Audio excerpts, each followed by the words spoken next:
Hello दोस्तों, तो आपका फ्री एमपी स्टडी चैनल में स्वागत है। और हम करने वाले हैं सेंटेंसेस। तो इसमें हमने फर्स्ट वीडियो में देखी सेंटेंस के डेफिनेशन और सेंटेंस के टाइप। तो अब की बार हम देखने वाले हैं जो उसके टाइप हैं उनका डिस्क्रिप्शन। तो फर्स्ट है जो वो होता है असर्टिव। असर्टिव सेंटेंस मतलब साधारण वाक्य, मतलब वह वाक्य जो किसी कार्य घटना के होने अथवा ना होने की सूचना देते हैं असर्टिव सेंटेंस कहलाते हैं। ठीक है, तो जैसे कि एग्जांपल में हरी रीड्स अ बुक, यानी कि हरी किताब पढ़ता है। तो इसमें क्या है, किसी घटना के होने या ना होने की सूचना देने वाले वाक्य असर्टिव वाक्य कहलाते हैं, असर्टिव सेंटेंस कहलाते हैं। तो जैसे कि इसने बताया हरी रीड्स अ बुक, इसमें हरी किताब पढ़ता है, एक कार्य हो रहा है या घटना हो रही है। सेकंड में मोहन डज नॉट सिंग, मतलब कि मोहन नहीं गाता है, इसका मतलब है इसमें कार्य नहीं हो रहा है। तो ये सेकंड इसका एग्जाम्पल हो गया, इसमें घटना नहीं हो रही है, इसमें हो रही है। तो इसको असर्टिव सेंटेंस की कैटेगरी में रखा गया है। Kamala is ill, Ram is not present, मतलब कमला बीमार है, राम उपस्थित नहीं है। तो क्या है कि वह सेंटेंसेस है जो कि किसी इवेंट के होने और ना होने का हमारे लिए इंटेंशन देते हैं, इंडिकेट करते हैं, वो कहलाते हैं असर्टिव सेंटेंसेस। तो असर्टिव में भी उन्होंने दो प्रकार के बताया है कि असर्टिव सेंटेंसेस दो प्रकार के होते हैं, जिसमें अफर्मेटिव सेंटेंसेस होते हैं, यानी अफर्मेटिव सेंटेंस मतलब स्वीकारात्मक वाक्य, और नेगेटिव सेंटेंस और नेगेटिव मतलब कि निषेधात्मक वाक्य। तो ये होते हैं दो टाइप असर्टिव सेंटेंस की। और फर्स्ट देख रहे हैं हम अफर्मेटिव सेंटेंस। तो वो वाक्य जो किसी कार्य या घटना होने की सूचना देती है, जैसे हरी रीड्स अ बुक, ठीक है, और कमला इज इल। तो हरी किताब पढ़ता है और कमला बीमार है, ये क्या है, अफर्मेटिव है, मतलब कि स्वीकारात्मक वाक्य जो कि किसी घटना के होने का बोध कराती हैं या बताती हैं। ठीक है, और वहीं होते हैं उसके उल्टे नेगेटिव सेंटेंस, यानी कि निषेधात्मक वाक्य, यानी कि जो बताती है घटना के होने मतलब ना होने वाली घटना का परिचय कराती है या बोध कराती है, तो वो कहलाती है नेगेटिव सेंटेंस। नेगेटिव सेंटेंस मतलब निषेधात्मक वाक्य। तो इसमें जैसे एग्जाम्पल है मोहन डज नॉट सिंग, मतलब मोहन नहीं गाता है। तो इसमें क्या है, नोट आया है, मतलब कि इसमें किसी न किसी घटना का विरोध किया गया है या ना होने का बोध किया गया। ठीक है, तो इसमें क्या है, मोहन डज नॉट सिंग मतलब कि नेगेटिव सेंटेंस है। उसी प्रकार से Ram is not present, Ram प्रस्तुत नहीं है। तो इस प्रकार से इसमें भी मतलब कि घटना नहीं हो रही है, इवेंट नहीं हो रहा है। तो ये हो गया हमारा नेगेटिव सेंटेंस। इसी प्रकार से इसका नेक्स्ट एग्जाम मतलब कि नेक्स्ट टाइप है एक सेंटेंस का, वो होता है इंट्रोगेटिव सेंटेंस। तो इंट्रोगेटिव सेंटेंस कौन सी कहलाती है, मतलब प्रश्नवाचक वाक्य, जिसमें वे वाक्य जिनमें प्रश्न पूछा जाता है वो इंट्रोगेटिव सेंटेंस कहलाती है। तो जिसमें कोई क्वेश्चन में मार्क लगा हो या जिसमें कोई क्वेश्चन पूछ लिया गया हो, उस सेंटेंस को इंट्रोगेटिव सेंटेंस कहते हैं। और इस प्रकार के वाक्यों के अंत में प्रश्नवाचक चिन्ह आता है। ठीक है, तो ये इसकी मतलब पहचान होती है, जो क्वेश्चन मार्क है वो उसके लास्ट में होता है क्वेश्चन के। तो इसमें जैसे एग्जाम्पल दिया है इज बिमला इल, मतलब कि क्या बिमला बीमार है। तो इसमें क्या होगी, सहायक क्रिया आगे आ गई और यहाँ पर क्वेश्चन मार्क लग गया, तो ये इसकी क्या हो जाएगी, आइडेंटिटी हो जाएगी, मतलब कि ये पहचान हो जाएगी इसकी।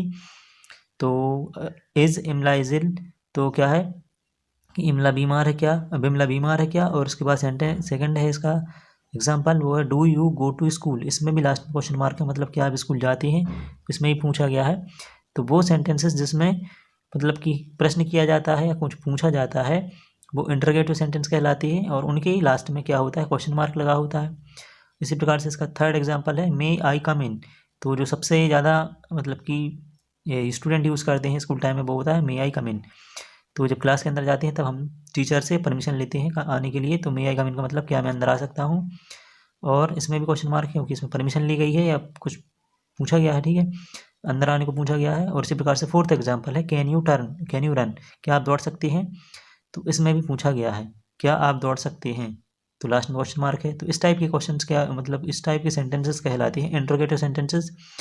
तो इंट्रोगेटिव सेंटेंस कौन से कहलाते हैं, जिसमें हम किसी से कुछ पूछ रहे होते हैं, ठीक है, या कोई प्रश्न कर रहे होते हैं, मतलब सेम थिंग हो गई, तो उन्हें हम इंट्रोगेटिव सेंटेंस कहते हैं।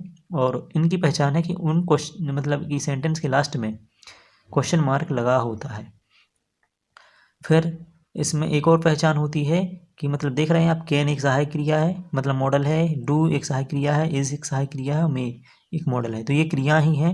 तो ऐसे वाक्यों के प्रारंभ में सहायक क्रियाएं आती हैं, जैसे इज, एम, आर, वाज, वर और डू, डज, मे आदि ये आती हैं। क्वेश्चन मार्क वाली जो मतलब कि इंटरोगेटिव सेंटेंस है, इनमें सहायक क्रियाएं पहले आती हैं, तभी ये इंटरोगेटिव सेंटेंस बनते हैं। तो जैसे इसमें देख रहे हैं आप, इसके एग्जाम्पल्स दिए हैं। व्हाट इज यूर नेम, तो मतलब कि व्हाट आ गया इसमें, तो आपका नाम क्या है। तो इस प्रकार से ये दूसरे एग्जाम्पल्स हो जाएंगे, क्योंकि देखो WH वाले शब्द भी पहले आते हैं, मतलब WH वाले वर्ड आते हैं, तो वो भी क्वेश्चन मार्क वाले क्वेश्चन मतलब कि सेंटेंस बनाते हैं। व्हाट इज यूर नेम, आपका नाम क्या है। वेयर डू यू लिव, आप कहाँ रहते हैं। तो इसमें मतलब क्वेश्चन ही किए जा रहे हैं। और where, who is your father, आपके पिता कौन है। When do you go to school, आप स्कूल कब जाते हैं। तो ये WH वर्ड है, देखो व्हाट, हु, वेयर, व्हेन, मतलब कि कौन, कब, कहाँ, कैसे, मतलब इस टाइप के शब्द कहलाते हैं WH वर्ड। और WH वर्ड से जो स्टार्ट होता है तो वो भी इंटरोगेटिव सेंटेंस की कैटेगरी में ही आते हैं। तो ये इसके एग्जाम्पल्स हैं, और भी इसके अभी एग्जाम्पल्स आएंगे, वो देखते हैं। तो इसमें बताया गया कि ऐसे वाक्यों के प्रारंभ में प्रश्न सूचक शब्द जैसे what, where, when, who, why, which आदि आते हैं। हिंदी अर्थ करने पर प्रश्न सूचक शब्द वाक्य के बीच में आता है, ठीक है। मतलब कि यदि हम हिंदी करते हैं तो ये जो प्रश्न सूचक शब्द हैं वो सब वाक्य के बीच में आ जाती हैं। और अगर हम इंग्लिश में करते हैं तो इस प्रकार के WH शब्द और सहायक क्रियाएं सबसे पहले आती हैं, मतलब सेंटेंस के शुरू में। तो ये हो गया हमारा सेकेंड टाइप। तो जो नेक्स्ट टाइप है वो है इम्पेरेटिव सेंटेंस।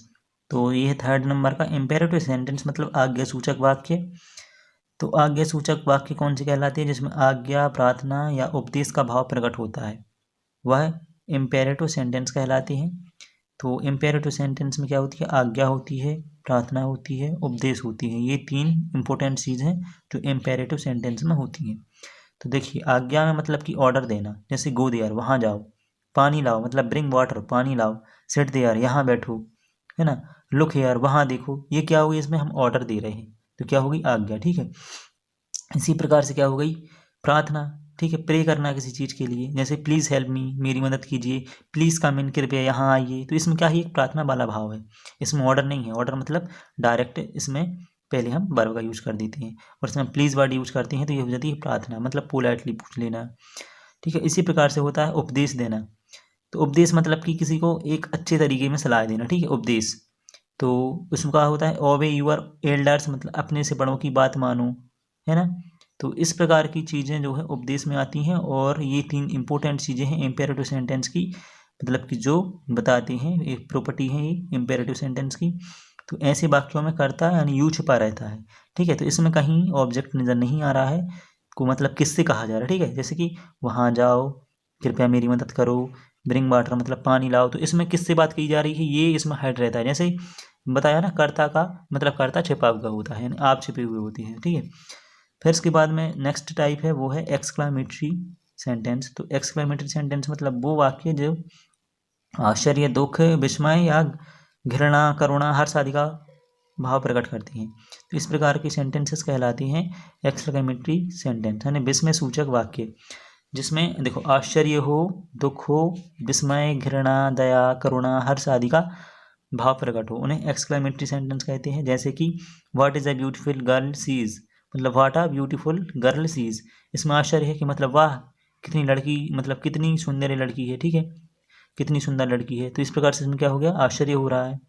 फिर हाउ फूलिश यू आर, मतलब तुम कितने मूर्ख हो, ये विस्मय है, यार तुम कितने मूर्ख हो, इस टाइप से, ठीक है। हाउ फूलिश यू आर, तो इसमें क्या हो गया, विस्मय हो गया, मतलब एक आश्चर्य टाइप का विस्मय, ठीक है। और नेक्स्ट एग्जाम्पल है वो है how dark the night is, मतलब कि इसमें भय है कि रात कितनी अंधेरी है। तो इस सेंटेंस में क्या छुपा है, एक भय छुपा है, ठीक है। How dark is the night is, तो जो रात है वो कितनी अंधेरी है, इसमें भय हो गया। फिर नेक्स्ट में क्या है, हाउ डर्टी सीज, वह कितनी गंदी है, इसमें घृणा हो गया। तो इस प्रकार के सेंटेंस हैं जो मतलब कि एक अलग अलग भाव प्रकट करते हैं। जैसे कि इसमें दया होती है, किसी में घृणा, किसी में विस्मय, किसी में हर्ष, ठीक है। जैसे आई एम वेरी हैप्पी, तो इसमें क्या हो गया, हर्ष हो गया, ठीक है, खुशी हो गई। तो इस प्रकार के सेंटेंस क्या कहलाते हैं, एक्सक्लेमेटरी सेंटेंस कहलाते हैं। जैसे वह कितनी सुंदर लड़की है, तुम कितने मूर्ख हो, इस प्रकार के जिसमें भाव प्रकट हों, इस टाइप के, वो कहलाती हैं एक्सक्लेमेटरी सेंटेंस। तो विस्मय सूचक वाक्य। और इसमें क्या है कि सबसे बाद में एक्सक्लेमेटरी वाला साइन होता है, ठीक है। तो ऐसे वाक्यों के अंत में विस्मय सूचक चिन्ह लगा होता है। विस्मय सूचक चिन्ह ये वाला ये लगा होता है उन सेंटेंस के लास्ट में, इसकी पहचान होती है। फिर नेक्स्ट टाइप है सेंटेंस का, वो है ऑप्टेटिव सेंटेंस यानी इच्छावाचक वाक्य। तो ऐसे वाक्य जो इच्छा, कामना, आशीर्वाद तथा अभिशाप आदि प्रकट करते हैं वो कहलाते हैं ऑप्टेटिव सेंटेंस। तो ये फिफ्थ टाइप है सेंटेंस का, और इसमें क्या होती है, इच्छा होती है, कामना होती है, आशीर्वाद या अभिशाप आदि प्रकट करती हैं, वो वाक्य कहलाते हैं ऑप्टेटिव सेंटेंस। तो इसमें फर्स्ट दिया है example, may you live long. तो इसमें क्या दिया, आशीर्वाद दिया है कि आप दीर्घायु हों या आप लंबे समय तक जिएं। तो मतलब इसका सीधे हिंदी में होगा आप दीर्घायु हों। तो ये हो गया आशीर्वाद। और इसी प्रकार से इसका जस्ट अपोजिट होता है, जैसे कि शराब देना, ठीक है, may you go to hell, आप नरक में जाओ। तो ये क्या हो गया, उसका उल्टा हो गया, मतलब इसमें आपने अभिशाप दे दिया। तो इसमें क्या है, इच्छा, I wish you will be doctor, मतलब कि मेरी इच्छा कि आप डॉक्टर बनेंगे या डॉक्टर बने। तो ये क्या हो गई, हमारी इच्छा हो गई, ठीक है। तो I wish I were a word, मतलब कि जैसे मैं एक पक्षी होता, तो इसमें मैंने अपनी इच्छा या कामना जताई, तो क्या हो गया, ऑप्टेटिव सेंटेंस कहलाएंगे, ठीक है। तो जिसमें हम अपनी इच्छा, कामना, आशीर्वाद या अभिशाप प्रकट करते हैं। जैसे मे गॉड ब्लेस यू बोलते हैं ना, मे गॉड ब्लेस यू मतलब कि भगवान आपको लंबी उम्र दे, ठीक है, या भगवान पे आपकी कृपा बनी रहे, मे गॉड ब्लेस यू। तो इस प्रकार से कहलाते हैं। जैसे हम बेस्ट ऑफ लक बोलते हैं ना किसी के लिए, तो वो भी इसी कैटेगरी का है, यानी कि हम अपनी इच्छा जताते हैं और उनके लिए मतलब कि आशीर्वाद टाइप का देती है। तो बेस्ट ऑफ लक इस टाइप की सेंटेंस क्या कहलाते हैं, ऑप्टेटिव सेंटेंस कहलाते हैं, जिसमें कि इच्छा का मतलब जिसमें इच्छा, कामना, आशीर्वाद या अभिशाप प्रकट होता है, इच्छावाचक वाक्य कहलाती हैं। और फिर इसमें भी मतलब सेम थिंग होती है, वही मतलब कि जो विस्मय सूचक चिन्ह होता है वो भी इसमें लगा होता है। देखिए आप, may you go to hell, may you live long, इस टाइप के सेंटेंस में क्या होता है, एक्सक्लेमेटरी वाला साइन होता है, ये विस्मय सूचक वाक्य वाला साइन। और अब जैसे कि एग्जाम्पल दिए हुए हैं नीचे, और तो इसमें लिखा है कि मिस्टर शर्मा टीचर्स अस इंग्लिश, मतलब कि मिस्टर शर्मा है वो हमें इंग्लिश सिखाते हैं या पढ़ाते हैं। तो क्या हो जाएगा, असर्टिव हो जाएगा, साधारण वाक्य है, इसमें किसी घटना के होने का बोध कराया जा रहा है, तो असर्टिव हो जाएगा, फॉर्मेटिव।